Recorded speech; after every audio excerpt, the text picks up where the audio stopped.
All right, welcome to the second installment of the March Madness cast that we're doing for you guys. We hope you enjoyed the first one where we covered the round of 64, the round of 32, first and second rounds, and a lot of games we covered there. This is going to be less games, a little bit more in depth, but not too much, so it'll be shorter. Less games and one less person here. One less person. No Billy the Beard. He had some family engagements, some dinners that were important, family first, so we're just going to handle it ourselves. I think me and Darren got it covered. Billy the Beard was going to talk about some futures. I'm going to talk about that. I actually have Billy the Beard's note cards right here that he had prepared for this whole thing, so maybe I'll pull them out at some point in honor of him. We will see. I think he was just scared to show up because his Drake pick didn't go as far as he wanted. His Drake pick didn't go as far. I don't even remember. All his SEC. Did he have SEC teams? If you do remember, he loves the SEC, and he actually has good things to say here about Alabama. But if you watch that first podcast, he picked FSU to beat Alabama and go to the Elite Eight.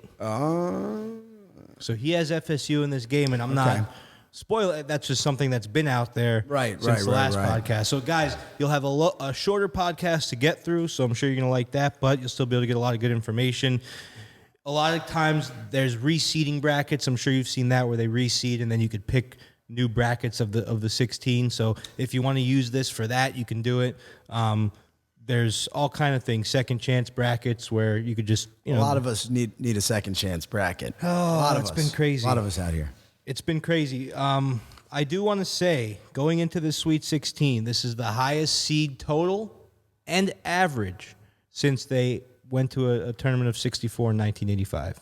Yeah. I mean, you look, Oregon State and UCLA, and there's 11, 12. See, Oral, we love Oral. We love Oral.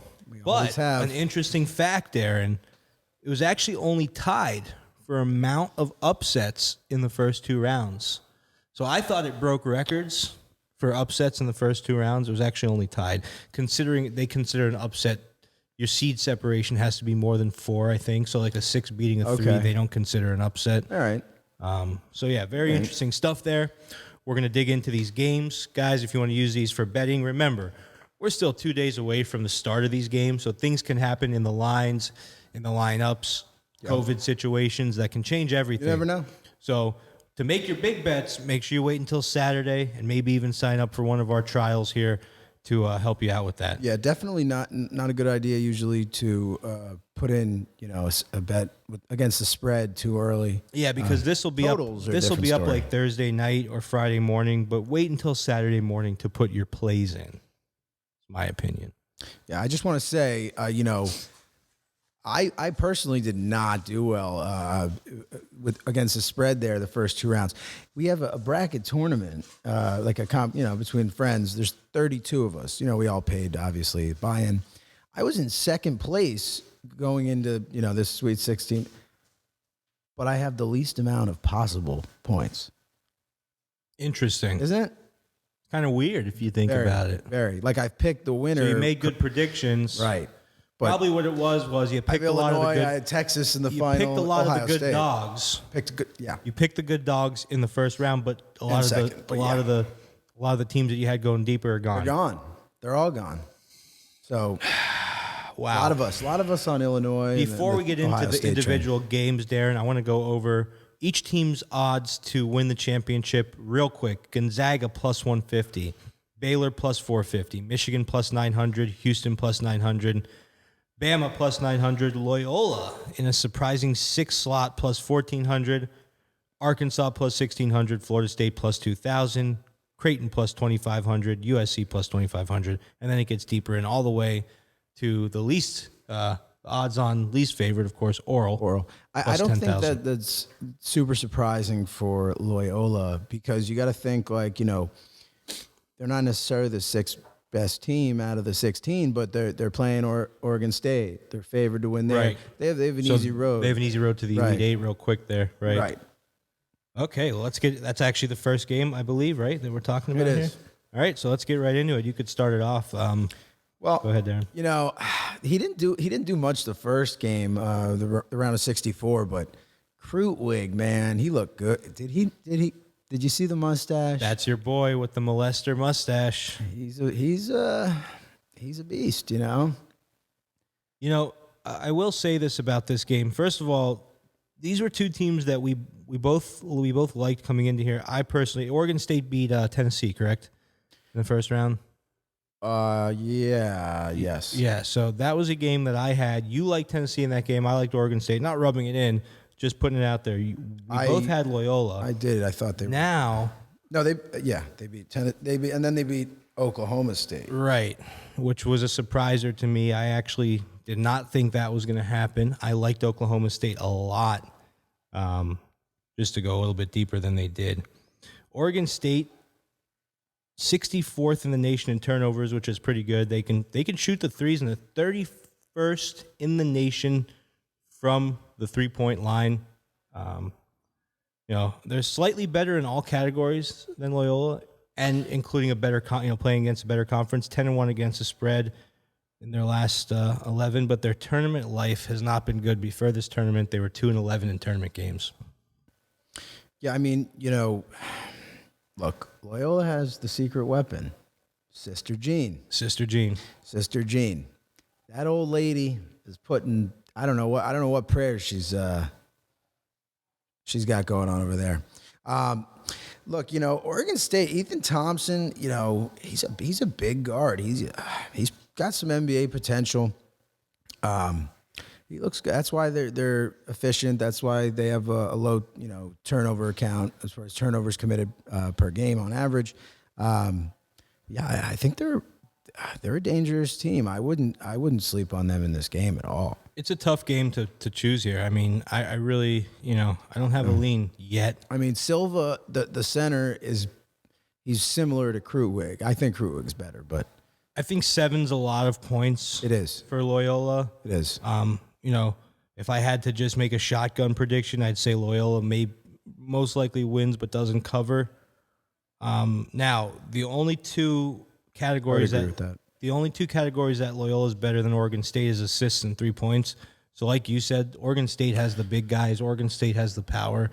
Yep. Most likely will dominate inside. And I mean, they're in a much tougher conference. Exactly. You know, the only thing that scares me is something we touched on before, tournament history. Loyola just has an amazing tournament history as of late, whereas Oregon State does not.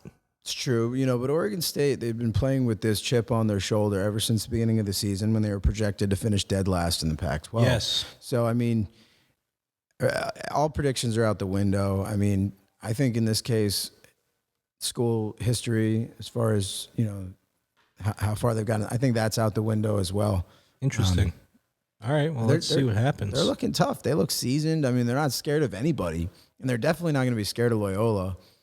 You know, they've beat two better teams. I think that this line is going to make them feel disrespected. It should. They're 5-0 in their last 5 games straight up as underdogs. Yep. All the tournament games, all the Pac-12 tournament games. I mean, it's a big line. It's a big line, and we'll leave it at that. Let's go to the next game here: Villanova versus Baylor. I like Baylor in this game. The powerful team. We had them in their last game. Great play. Villanova, yeah, they're playing ahead of where they should have been. They're, you know, against the Big 12 in their last 10. They're 9-1 against the spread. As a dog in their last 14 games, they're 10-3-1 against the spread. Second in turnovers in the nation. I mean, so those are some good, and they have a great tournament history, 15-2 in the last 17 tournament games. But this isn't the same Villanova team, you know, as the years before. No, I mean, you know, they lost their best player, you know, Gillespie. But they've looked really good these first 2 rounds. They didn't have the toughest road to get to the 16, but I mean, they've looked impressive. They've been playing well, especially inside. I mean, they Baylor squeaked that spread off. It was a spread that opened at 14, moved to like 16. I think they covered by 17. I think they won by 17. They covered. But in their last 9 games, they're only 3-6 against the spread. On the road, however, which, I mean, it's not really a road game, but could be considered. You know, road and home and away is weird this year, but they're 6-2 against the spread on the road. I mean, a lot of people are going to be on Baylor here, I figure. But, they if they can contain Robinson Earl, in the paint, then they'll win this game. They'll control it. They have too much talent on their team, too much NBA talent. I mean, even off the bench, they say they have like 8 guys that could start on that squad, like for almost any other school. Davian Mitchell, and Butler. I mean, Darren, on to the next one. Everybody loves Oral. We've been calling their name for a long time now. Did not think they were going to get this far. Most didn't. But most didn't. They're putting a story together. Quick, interesting thing, 2,800 person graduating class, a lot of high schools in this area. I know of private high schools, private Catholic high schools that are bigger than that around here. Do you know about Oral Roberts, like the college I know itself? it's a very heavily Christian college. Who went there? Joel Osteen went there? I did not know that. I believe so. He was like an evangelist, right, televangelist, I guess. Oral Roberts was. It was his middle name was Oral. It was Granville Oral Roberts. Wow, okay. I was in Oklahoma, I believe. Small school. I mean, they probably have huge contributions from their alumni, though, clearly. That's why they probably have a good basketball team. They do. I mean, for such a small school, it's impressive. It's cool. It's cool to see the Cinderella story. Interesting statistic against Arkansas. They're 1-6 straight up in their last 7. It's interesting that they've played them that many times. Well, yeah. They're a team that I say, and Darren, I know we were talking about this game before. You said that you think completely disrespectful spread. Yeah, again, I mean, here's the thing, though. I think after the first 2 rounds, if they beat Ohio State, they beat UF. Now they're playing another SEC opponent here. I mean, that big of a spread, you got to think like maybe. Did you look at the public betting percentages? People are on Oral, right? So, you have tickets on Oral, correct? Not the money, but you have tickets on Oral. I feel like those are the public tickets, right. Though. So, because now, I think Loyola, Oral Roberts are both going to just be public favorites. That's just how it works. That's how it works. That's how it goes. And the reason why I believe that for Loyola. So, and the reason why, they just pulled some of the reporting down here, so there's probably a lot of movement on it. But the reason why is because people in this tournament, we discussed it before, they love picking. Recency bias. Yeah. Like the last thing they saw. They remember the Cinderellas also. Oh. Now, here's the thing. There's a lot of staunch SEC supporters, so that's going to be something that's going to kind of balance out the public numbers a little bit. But here's what I'm saying. I've been in SEC. I think the SEC is the most underrated conference in this tournament. Apparently not. Apparently it's the Pac-12. Well, the Pac-12's in it to win it. But I'm saying as far as teams that are going to go deep, obviously I'll just put this out there. I was going to say it later, but Alabama is my play as far as the prop bet plus 1,000 plus 1,100 to win it all. It's good value, very good value, I think. But as far as Arkansas goes, I just think that people are just. I mean, that's a big line though. The odds makers are respecting them. So I can say that the public's probably disrespecting the SEC as far as basketball goes overall, as far as where they're where the bets are. But I think that the odds makers are respecting them. I mean, it's not a question, really. I'm looking at a stat. Arkansas is 10-0 against Summit League teams, but that doesn't really matter. But they're 9-2 against the spread as a favorite. So they are covering games. I mean, games that they're supposed to win, they're winning big. This is a tough one, though. It's hard to bet against that Cinderella team. Absolutely. And, you look at how they played UF, and, you can compare it. What did Arkansas beat UF by? What was it, like 8 or 9 points or something? Correct. So, hey, Arkansas is better than UF, so maybe that line isn't far off, but maybe it should be like, 12? I don't know. But, I think Oral's a live dog. I mean, one thing I don't get it, Max Abmas, that's how his name's spelled. Everybody on ESPN keeps saying it weird, his last name. I don't get it. They're adding like 4 extra S's and M's, and I don't know. They're saying it weird? They're saying it weird. They're like, I don't know. Asmab. or saying it backwards, and I'm like, what the? I'm like, the B is not there. I just learned that Kofi. I had no idea. Cockburn. I had no idea that he says that it's pronounced Coburn. Coburn. C and the K are now silent. he's saying it's silent. I heard enough's enough. It's Cockburn. We're pronouncing it like it's Cockburn. I like the way. I think it's cool. If that was my last name, I would say it Cockburn loud and proud. You had a wine one time called Cockburns. There's a port wine, an after dinner wine called Cockburns. It's actually a famous port wine. It's very sweet. I don't drink it, but maybe his family owns it. Darren, this last one.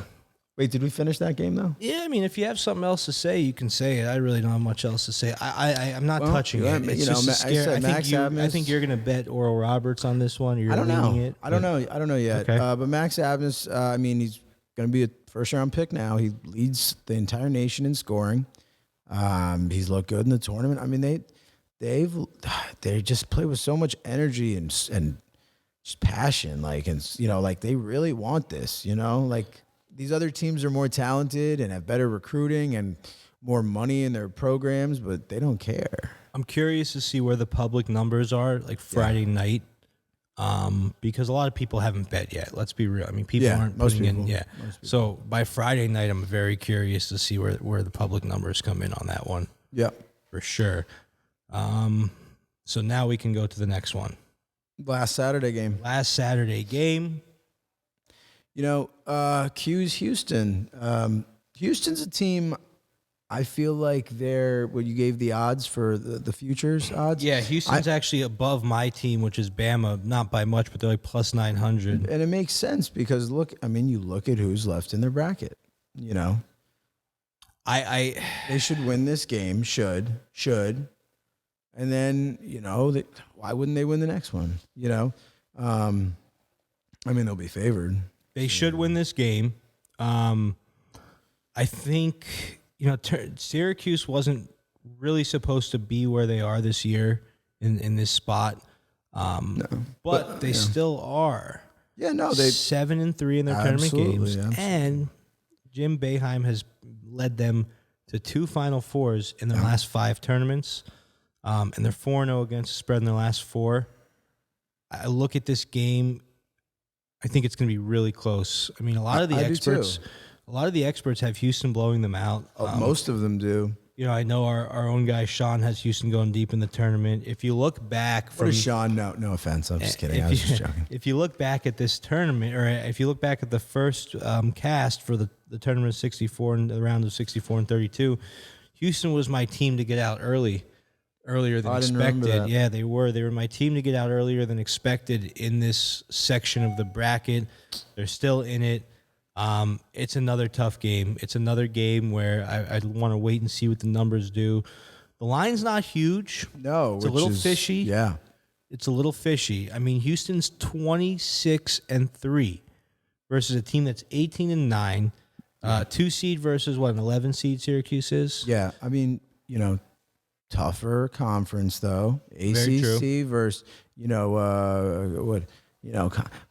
who's Houston Were they playing? Were they in the American? American conference. Yeah, the AAC. They changed. They always keep changing the name. Yeah, it used to be the one. MAC. The MAC, and then they were Conference USA. Conference USA, or no, when Conference USA and then MAC, or MAC and Conference USA, and now it's the American Athletic Conference, I believe. They keep changing. But who are they? They're there with Memphis. They're Tulane. I mean, Tulsa. Yeah, Tulsa. It's it's not the best. Solid. Ohio. No, Ohio's the MAC. Ohio. Okay, so they used to be in the same, and then they split. I gotcha. You remember those teams used to play because Tulsa. Yes. Well, because remember, UCF used to play Ohio. Yeah, it was just they switched everything in the last decade. See, we're old. When you're around for so long, the conference stuff becomes so confusing because of the way they change it. It's not like a logo change. It's a change that happens, and you don't really see it every day, so that you kind of forget about it, and then you remember it. Sometimes I still say Big East in football. Yeah.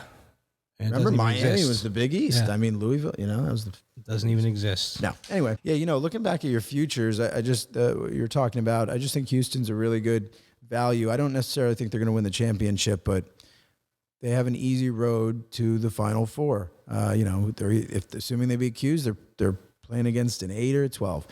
But yeah, great coach. I mean, one of the best in the country. And Buddy Boeheim, his son, is just disgusting from the 3-point from range, man. Sick. You got some interesting Final Four. So we're in between Saturday and Sunday now, and you have some really interesting Final Four kind of selections here. My selection is back to the same thing, the value play. Alabama is plus 200 to make the Final Four over Michigan, who's plus 125. I love that Alabama plus 200. I like that. And I've been waiting for Michigan. I thought Michigan was going to lose the last game. What to LSU? Of course, Billy the Beard would say Florida State. He likes Florida State going all the way there. Florida State's tough. Is that the next game here? No, I'm just going over the to make this the Final Four lines. Baylor's minus 150, Houston's plus 115 to make the Final Four. Yeah, I mean, I think that would be. I'm not going to say a sure thing. I don't like to use the L word ever, but that would be. I mean, it's not super enticing as far as plus money odds, but they have the easiest road. Yeah. Highest probability in my opinion. Hey, Syracuse at plus Besides 500. Gonzaga, If Syracuse beats Houston, they're facing either Oregon State or Loyola. Oh yeah, I would go Syracuse if Plus they do. 500. If Syracuse advances, I would go That's Syracuse. what I'm saying. That's why if you take it now at plus 500, it could be a decent value there also. Could be. All right, let's move on to Sunday. Sunday. Creighton and the Zags. Happy Sunday. Remember that? The Nancy Pelosi? I do not. Oh, man. Great clip. We'll have them edited in here. But to be clear, you're not taking any arrows out of your quiver. You're not ruling anything out. Good morning. Sunday morning. We have a... It's funny stuff. I UCLA. don't find her funny. UCLA. I don't think many people do. I know. UCLA, Bama. Wait, no. That's the first one. The first game is Creighton. Creighton Gonzaga. You got to stop. You're just like obsessed with Bama, right? I love you see Bama. this guy? You guys see him? Guys, wait till you see you'll see. I'll show you the bet I have on Bama. This guy's got Bama porn he probably watches. I got Bama on the value future bet that I made this morning before we did this podcast when I was preparing for the podcast. Got a Bama future bet. You gotta wait your turn. Creighton Gonzaga. Go for it. I mean, what do we have to say that hasn't been said about Gonzaga? Dude, Creighton shouldn't be here in this game. Oh, no. Gonzaga. They got lucky to get out of the first round. This game's I don't want to go over numbers. No, there's not. I mean, I think the spread is a little low. I would go Gonzaga. I would go Gonzaga. Before this tournament, I know tournament history, whatever. Creighton was 0-6 in tournament games before they won a couple games in this tournament. I think this game's just it's out of the league. They should have gotten knocked out UCSB. I had UCSB in my bracket. I know you did. I had it as a play also against the spread, which it covered that, which was awesome. Yeah. But they lost by a point. But yeah, see, and I had Creighton winning that game, but then I had them losing to Ohio Bobcats last round, so I was wrong. Funny thing about that game, I had I gave out as a play Cal Santa Barbara on the spread, but I actually bet the money line and I was just heartbroken. It was it was like 4,000 to win 10 or 4 to win 9. That was like me with Wichita State. Yeah, with Cheetah. I told people asked, they're like, "Well, should I just take money line or take the plus 1.5?" I'm like, "You could play it safe and take plus 1.5." I go, "I think they're gonna win. I'm gonna take." And I look, and the people who played it safe won. They and lost by a point. Yeah, they had. Wow. Yes, they had the. Yes. Wow. They had the last shot of the game, down by a point. Yes. Guys, FSU Michigan. This is a game where, of course, as we said, Billy the Beard has FSU beating Alabama and going to the Final Four. So I think we all know what Billy stands with this game here. I stand in the same way. Yep. It's interesting. 2018, FSU beat the Zags in the Sweet 16 in this same bracket. Very I didn't interesting. remember that. Yeah, they I did. remember that. I mean, look, I had Michigan getting knocked out last round to LSU, so I had FSU. The line is real low for this game, though, is it not? Was it 2.5? Yeah. You don't think that's low? No, I just think Michigan's hasn't been really. I mean, they haven't been blowing teams out of the water. They did, didn't they last game? But if you look before that, I mean, they beat LSU by 8, but I mean, in LSU, it was a 1-point game. You know, but then they just pulled away. Right. I was about to say LSU was actually ahead. Yeah, most of the game. A lot. I had a small play on LSU +4 on that game. First half, it looked beautiful. Yeah. And then they ended up winning by 6 or 8 or 10. 8 or 10. 8. I just, and this is going to be, they scored, 86 points against LSU. LSU, not the best defense, but FSU usually isn't giving up 86 points. So they play much better defense. They have one of the best defensive, field goal percentages allowed to opposing teams. I mean, Raekwon Gray, they're big adults. Yeah. They're big boys. They're not playing around. No. They're big boys, and this is actually going to be like a colossal game. I mean, two big teams, two powerful teams. Absolutely. It's going to be a physical game, a gritty game. It's going to be a good game. The issue for FSU is their turnovers. They had 13 last game, and they won. Comfortably won. And that's a low number for them. So I think they have 20 something in like the first round, and they still won. So that is good. Colorado is an easier team, a better matchup for them than Michigan here. Michigan has a good defense. Not only that, I mean, even without Livers, Eli Brooks and Wagner, Franz Wagner. So they're tough, man. They're tough. These teams are so evenly matched. They both average 37 rebounds. They both have a 38% 3 points. Yeah. They both have one has a 47.6 and the other has a 48.2% field goal. Yeah. So evenly matched on offense. On defense, field goal percentage against 39, both of them. Yeah, 3-point percentage against, both 32. Yeah. Total rebounds on defense, 31 and 32. It's a very even. It's going to be a good game. I have no prediction right now on this game. I have nothing. Yeah, I mean, you like to think the Big Ten is tougher than the ACC, excuse me. But maybe not. They got bounced, most of the teams there in that conference. So the thing here, the X factors for this game are a couple FSU players, MJ Walker and Scotty. Where have you been, Scotty? What did he have? 6 points last game. Walker had maybe 7. I mean, in the first round. I mean, I don't know where he is. Everyone's talking, that he's supposed to be, Scotty Barnes. He's supposed to be a high lottery pick, and he scored 10 total points through the first 2 rounds. So, and Walker is their shooting guard, and he just has not been lighting it up. So that's what it's going to come down to. A lot of players don't show up in the tournament. That's just how it goes. It's just the pressure. Plus neutral, there's not even fans there like that, heavy, but a neutral court, they talk about the rims. We talked about rims last time. Yeah, so it's a toss-up, this game. Let's get into UCLA Bama. Finally, we can talk about Bama. We can talk about it. Yeah, I think it's both of our favorite game that we're looking forward to. Really? Yeah, I think it's, yeah. I mean, here's the problem. I love UCLA. I had them in the last game. Yep, they're really showing up. Yep. You loved them in that 11 seed. You predicted them to pull that upset off in the first one also. 4-1 against the spread in their last 5. They rank 30th in the country in 3 points.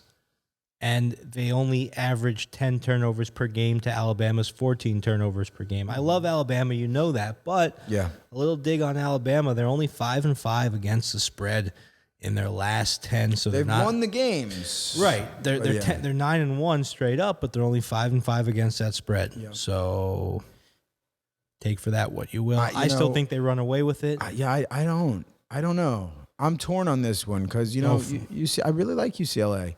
And, they have, you got to remember, it's UCLA. It's a storied program. They have top-tier recruiting. And even, despite their record this year, they lost a lot of close games, though. I mean, Juzang, Cody Riley, Bernard. I mean, they have highly, highly touted, talent that came out of high school. So better than Bama out of high school.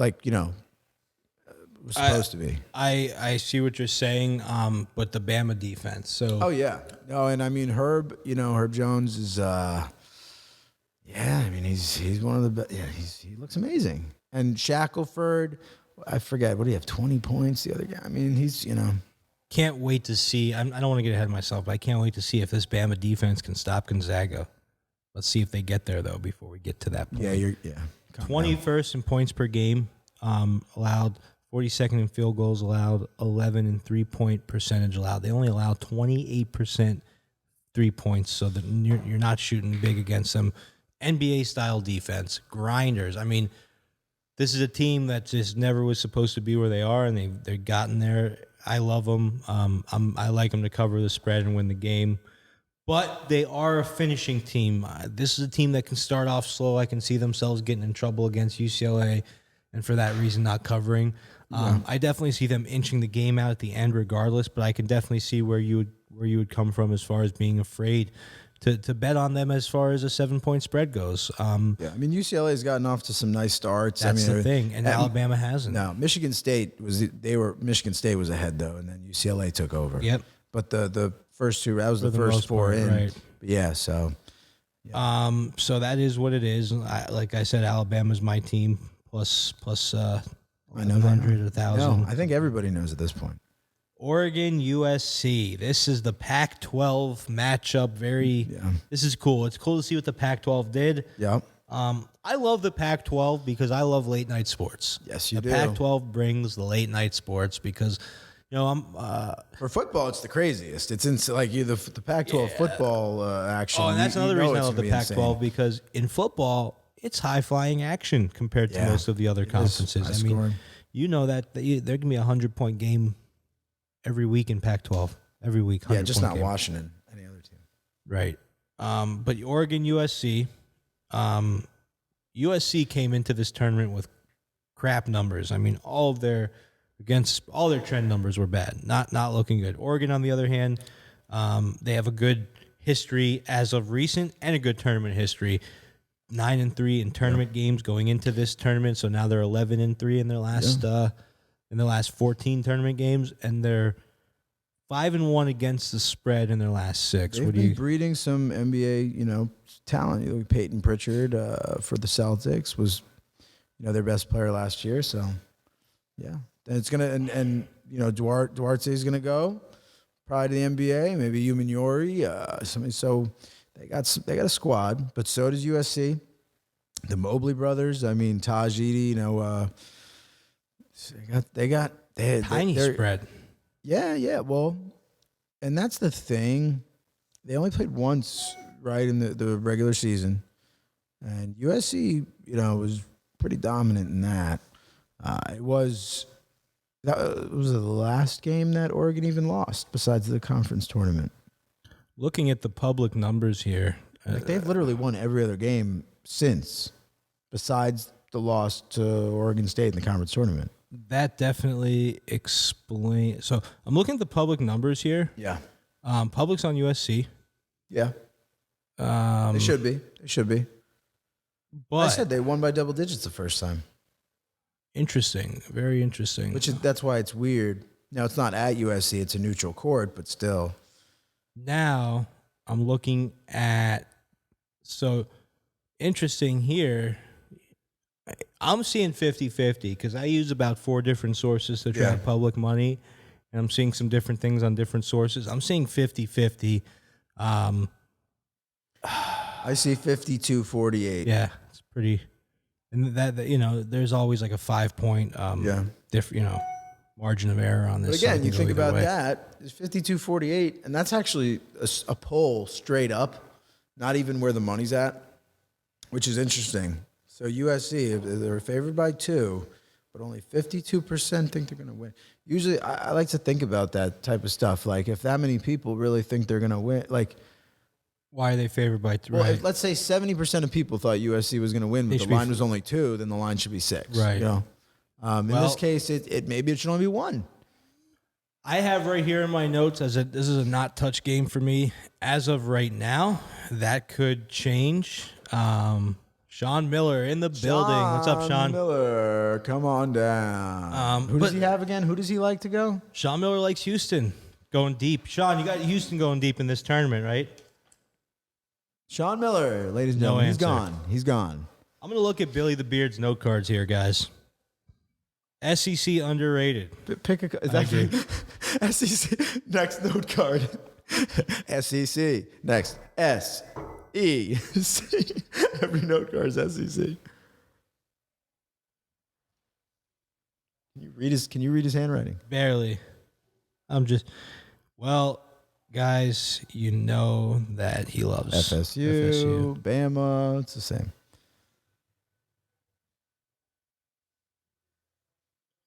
Jim Boeheim experience. Jim Boeheim, I don't know, it's with the O and the A, but his Very experience is very interesting stuff.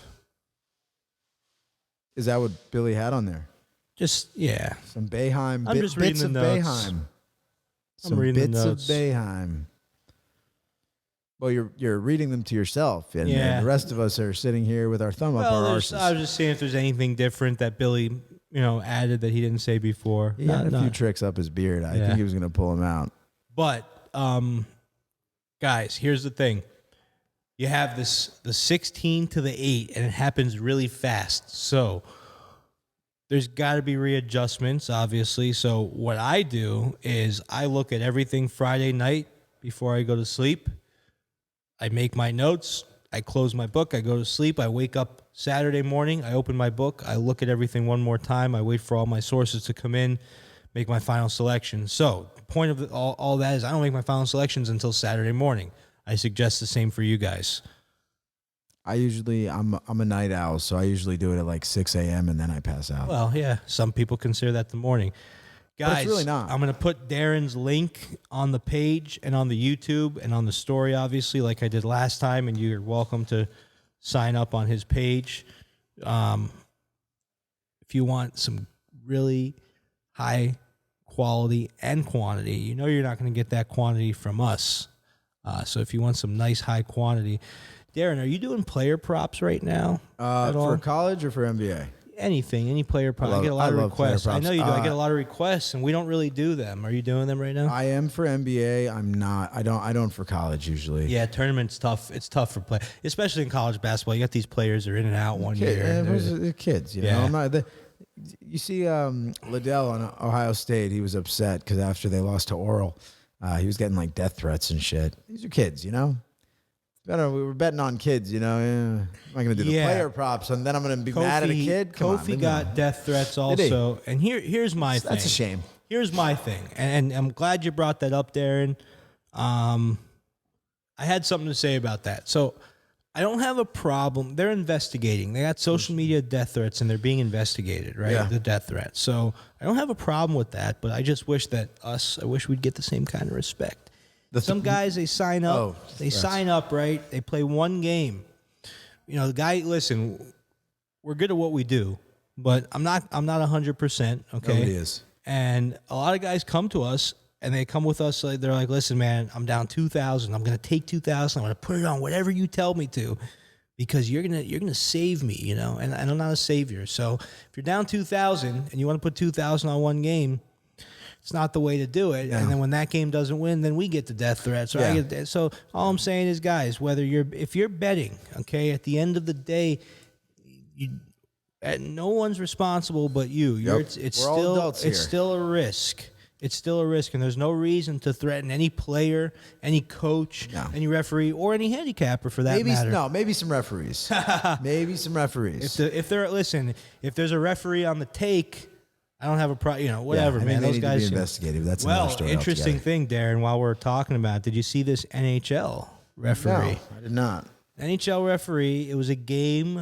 Some of our players were on it. It was in the Nashville Predators game. I think I forget who they were playing. I think they were playing maybe the Stars. Is that the one that won 4-3? Hold on, let me pull this up. It was a Nashville Predators Where they game, but scored it basically within 10 seconds to go in the game or some shit? No, the referee was caught on a hot mic saying that he really was in the mood to give. Hold on, it was 2 nights ago. The score of the game was Predators 2-0. Okay. And basically, I don't know if someone on the Predators, if he had something against someone, but he basically said he was caught on hot mic saying he was in the mood to give the Predators a penalty. A penalty, like a penalty shot? To give them, like, to call a penalty against them. So he was, like, obviously, like, upset with them in some way. Well, look, I'm just going to stop you there, Teddy. I mean, it's common knowledge, in hockey that they even out the penalties. They will send someone to the box from the opposite team. It's like it could be a horrible penalty call, but they even it out. And I noticed that it was real wild in the playoffs in the bubble, the end of last year. I noticed that a lot. They're just throwing out, penalty. You're saying garbage calls. And you're like, what? Garbage calls. Yeah, because they gave it to the other team, and now they want Wow. Well, yeah, I mean, so now he's barred from ever, and you know what the crazy thing is? They all do it. This was his last year. He's been reffing since the late 90s or the mid 90s. This is his last year. So crazy stuff with these referees, man. And it just makes you think, if they do it, do they do it in other leagues? They do. It's not just one bad apple. It's just one got caught. And listen, I'm not saying that if it weren't for that, we would have a much better record, but that definitely applies to, I mean, guys like us would definitely be 10% higher if these referees were truly, truly, truly by the book, because you don't know half the time what side they're going to, what side of the bed they're going to wake up on. Yeah. So, that brings the conclusion of our 16 and Elite 8. And listen, we'll come to you with a little small Final Four, final breakdown. Let's hope that we're talking about the same teams that we're talking about now, so we could be proven somewhat right. I enjoyed it, Darren. Thanks again for coming. Thanks for having me. Yes, Beautiful sir. Home. Beautiful home. This is the home of Chris Temple, guys. You've seen it before. It's Chris Temple's temple. It's the Temple of Temple of Temple. All right, guys. Until next time, we have baseball coming up, so keep your eyes peeled for the baseball cast. Also, we're going to be breaking down every division. Yeah. We'll see you later. Later.